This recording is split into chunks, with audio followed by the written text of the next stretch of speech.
She hangs up the phone and she heaves a sigh. He didn't come home again. Nobody knows where he's hiding himself, and she wonders what trouble he's in. It's not like she's never been here before. Ever since they got together, trouble hangs round her door. She can't live with him, she can't live without him, so she keeps putting up with more and more and more. She says, I throw myself in front of a train for you. For the bits of love you give me, it's the least I can do. Say you'll never leave me, that could make me blue. If you need me to, darling, I'll rescue you.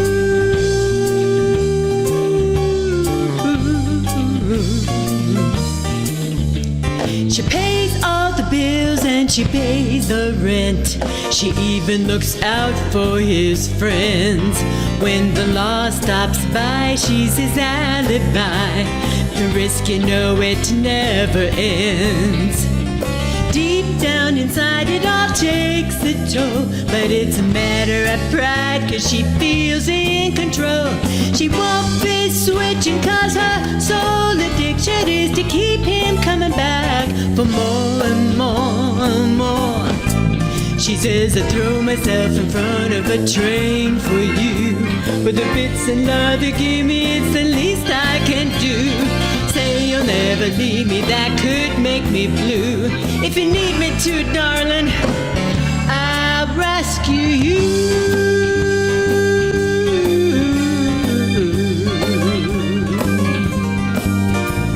The voice of Jesus calls to her, but his love makes her feel exposed. And although she hears him, she won't draw near him. She'll stay with what she knows.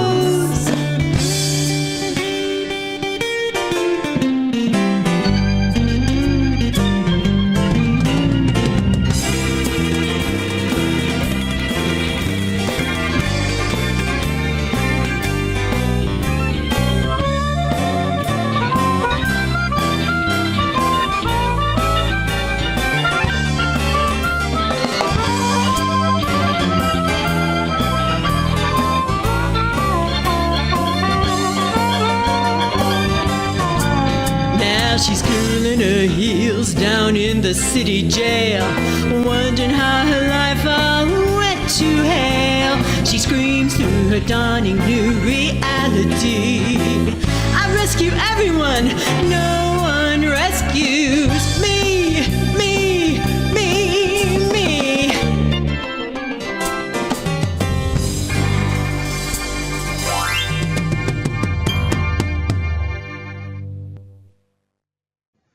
The topic that I am going to be discussing with you today is the plight of especially the woman who becomes a rescuer. Oh my goodness, this phenomenon is easily spotted. I know this phenomenon because I lived it. Let me tell you how I consider myself to be worthy of leading a discussion on this topic, maybe even something of an expert on it. Number one, I was set up to be a rescuer, also known as a codependent, which I will be defining, through the family dynamics I was raised in, unfortunate dynamics. Secondly, I worked in the area of corrections for 7.5 years, where I dealt with offenders on all different levels. I worked in the federal environment and then in the county environment, where I dealt with both men and women who had had brushes with the law and had lived dysfunctional lifestyles.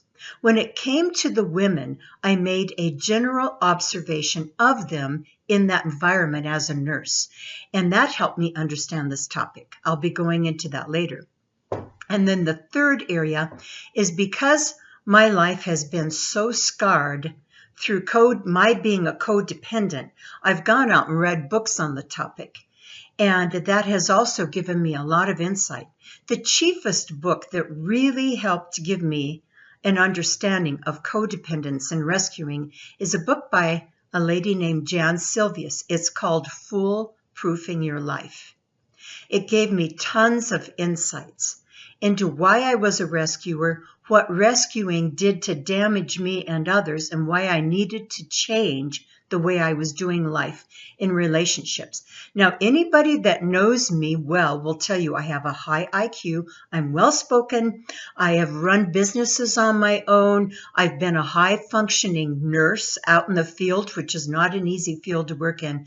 I have led Bible studies. I have a good teaching capability. I've gotten up in front of 500 to 1,000 doctors, pharmacists, nurses, you name it, and given lectures and been totally in my element. I am high functioning in a lot of ways. But when it came to interpersonal relationships, not just with men, but especially with men, I had a low relational IQ. I once told a pastor not that long ago when he asked me about why I was single and was I planning to wait on the Lord for marriage, my reply to him was simply this: when it comes to relationships with men and choosing a male partner, I have the IQ of a mollusk.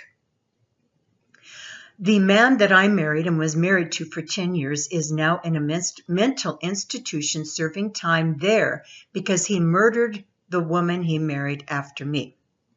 After it came out in the news he had committed murder, my phone rang off the hook from old and present friends saying, "Oh my goodness, Judy, that could have been you." Yes, it could have been me. I was living my life in high danger in an area where I needed to be a lot safer than I was, but I didn't have the tools in my life to choose partners well. I'm hoping to impart to you tools today.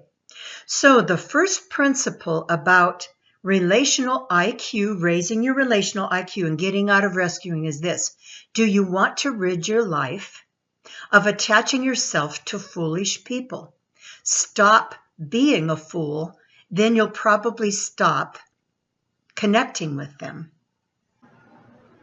Before discussing the challenges of twisted relationships, we should visit what ingredients go into creating a healthy person with a great relational style. I've come up with the list on my own. Number 1, the child is valued by the parents. The parents spend quality time with her. She learns that if she's being bullied or harmed in some way, the parents are going to champion her cause. They are a kind of umbrella over her to protect her from harmful elements. The child's aptitude and talents will be recognized, encouraged, and developed by the parents. The child's voice is heard and valued. The parents mentor the child. On that last thought, I want to tell you about something that was relayed in a conference I went to. The leader asked the baby boomers in the audience how many of them had experienced a very, very difficult journey in their lives where they felt like life was mostly uphill and a blind struggle. Most of us raised our hands. He said that the World War II generation of parents had not largely understood that fathers and mothers needed to mentor their children. So we had to learn life's valuable lessons through mistakes and difficulties. I say amen to that. I was mostly raised in the evenings and on weekends in front of the TV. To this day, I remember what shows we watched on what nights. Number 2, the child is given good role models for life and relating. In a solid home, a child watches the parents express love and affection with each other, approach basic life issues in a unified front, and resolve the conflicts effectively. Number 3, the children are taught.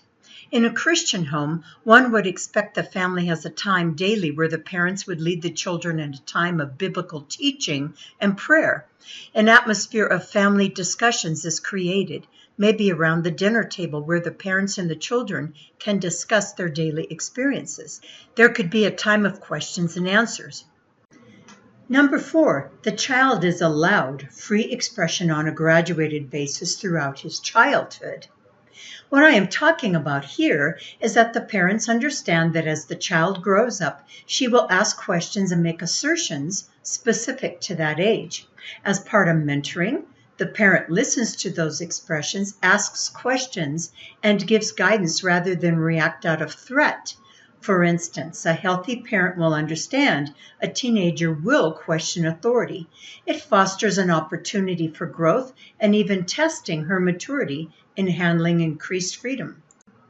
Number 5, the family members operate inside of healthy boundaries. This helps define respect and dignity amongst the family members and offsets a dynamic of control, favoritism, or pitting one member against another. Number 6, the parental approach is balanced in terms of discipline and encouragement. Most of us have learned that it takes a lot more words of praise to offset one word of correction. Healthy parenting has to operate in a way that gives consequences when necessary and gives reward for those occasions that warrant praise. Too much leniency and too much hard-handed approaches. Both are extremes. I have just delineated what a healthy family system that fosters healthy and balanced children could potentially look like. It's not an exhaustive conversation. There's a lot more that could be said. But in the interest of limiting the lengths of my videos, I'm going to stop here. I just want to have us ponder what a healthy and a well-balanced home could look like, because it helps us to evaluate what our homes looked like. Nobody comes from a perfect home with perfect parents. Somewhere in the middle of the really good and the really bad is where most of us were raised.